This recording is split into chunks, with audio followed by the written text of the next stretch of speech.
Hi, this is Hank reporting from Kyiv, and this is my update on Russian-Ukrainian war. Let's see what happened around Ukraine in the last 24 hours. Massive fire in Kyiv region. 9 dead, 29 wounded. Ukraine gives away heavy bombers. 50 billion credit to Ukraine. Bonfire in Moscow region. 10th anniversary of Mariupol liberation. Firefighters continue to extinguish an industrial site that caught fire after Russian missile debris fell after a night attack on the Kyiv region a day ago.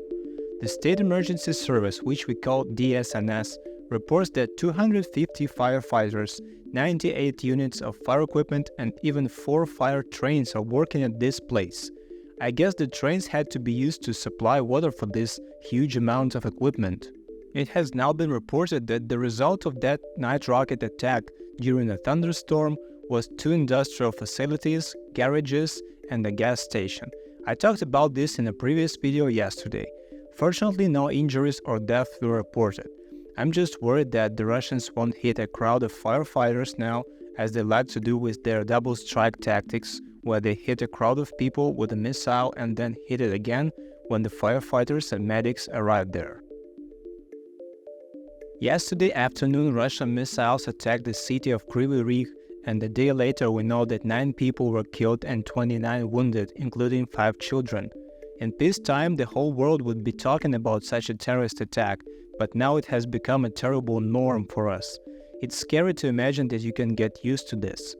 My brother talked about how they set out Russian air raids in basements in Mariupol in 2022.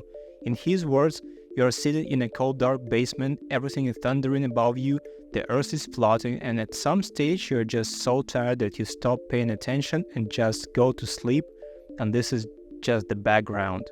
I understand that now this news will not cause stir and will not be discussed at the UN Council or on television channels, because 9 dead is not such a large number in comparison, but I must say that people know that this continues to happen every day. It should not be. This should not be accepted as norm. This video was filmed in 1999 for reporting purposes. We see how at the Ukrainian airfield, our military officials transfer 8 almost new long-range strategic aircrafts Tu-160 and 3 Tu-95MS as payment for the debt for purchase of Russian gas for $255 million. The previous night, Russians launched missiles into Ukraine from the Tu-95MS aircrafts. Let me clarify, from the same Tu-95MS that we gave to them. Deputy Aviation Commander of the Russian Navy Pyotr Kazantsov says on camera that the planes are in excellent condition, and the journalist behind the scenes says that they are giving away planes and spare parts for them because Ukraine does not need such planes. This video breaks my heart, not because I feel sorry for the planes. We also destroyed a huge number of similar planes as part of the disarmament when signing the Budapest Memorandum under pressure from the United States and Russia. Then, the Tu-160s, which had not flown even 100 hours, were destroyed. This is a tiny amount for such an aircraft. I'm sorry because this is a missed opportunity and a huge blow to the defense of our country. If we had hundreds of aircrafts that we sold, transferred or disposed, then Russia most likely would not dare to attack Ukraine. At least we would have something to respond to the long-range attacks. And the second question is, why did we buy gas when Ukraine has such huge deposits of natural gas both deep in the soil and in our Black Sea waters?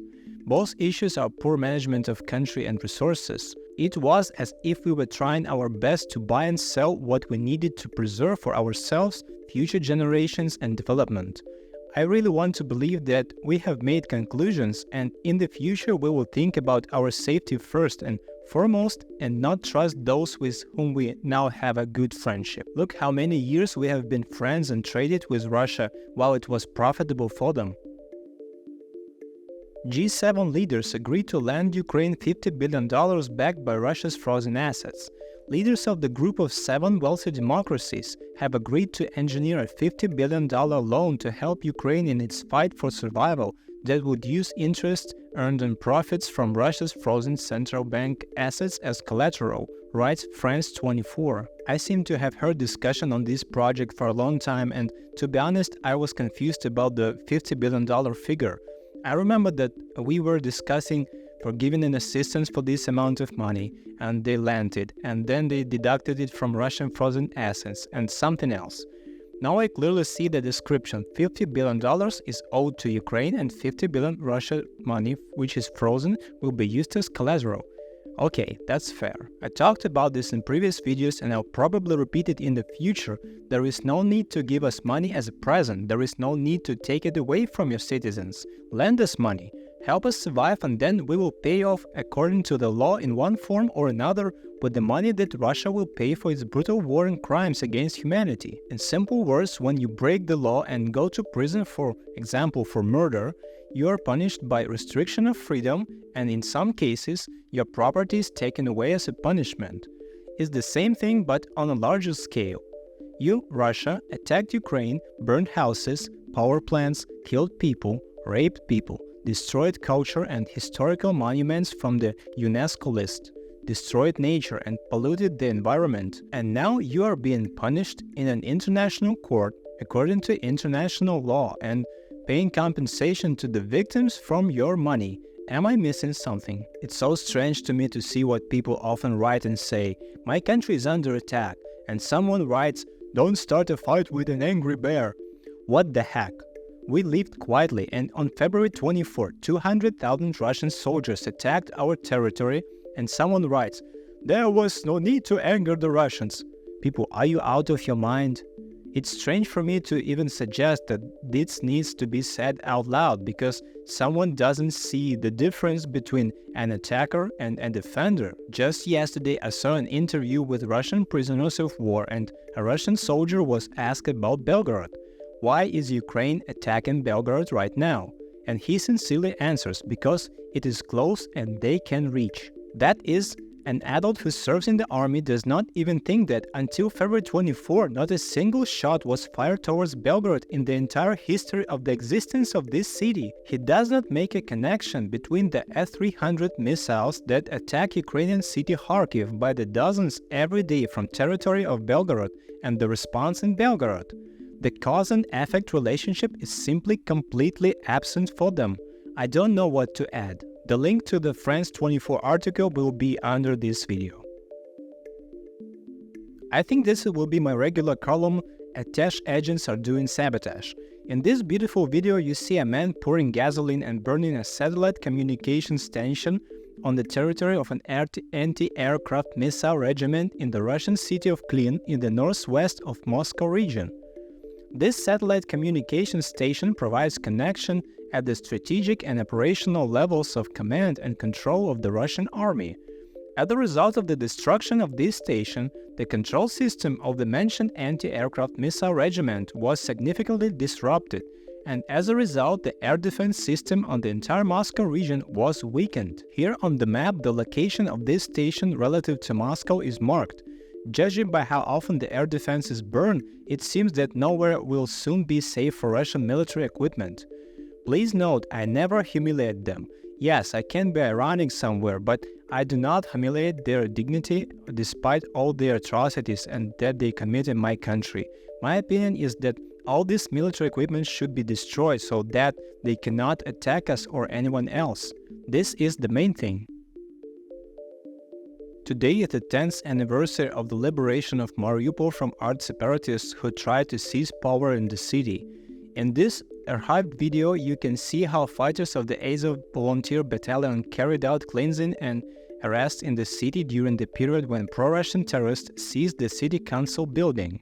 I was thinking about what to write here, but damn it, I'm tired of coming up with new ways to explain to people that when people with guns take over city buildings, it is bad and illegal. When Russians, people from a foreign country, come into your house with weapons, it is bad and illegal. That when rockets fly into your city at night, it is bad and illegal. According to the facts, 10 years ago, a large number of strange people came to my city with weapons and their flags. Other people with weapons drove them out of the city. For 8 years, the city lived an almost peaceful life. Businesses were opening, tourists came to the sea, factories produced metal, and the seaports transported this metal around the world for the constructions of bridges, stadiums, and ships. On February 24, people with weapons came again and destroyed the city and hung up their flags, and now we are trying to take it back. This is the situation in short. Thanks to our soldiers for liberating Mariupol from strangers then. We're waiting for another real liberation. Again, I will leave a link to the Azov counterfake website where you can compare what you know from the news with what the representatives of this unit officially say. At the moment, almost 100 countries are preparing for the Peace Summit in Switzerland, which is made to strengthen international relations, create new bridges, and find new principles of interaction for countries that are interested in establishing peace on the European continent and in the world as a whole.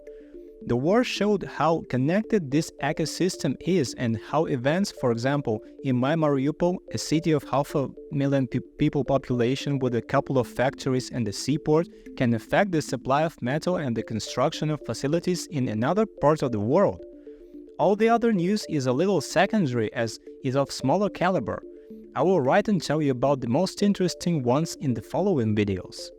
This was my update on the Russian-Ukrainian war for day number 840. Thank you all for your support wherever you are. Take care and see you tomorrow.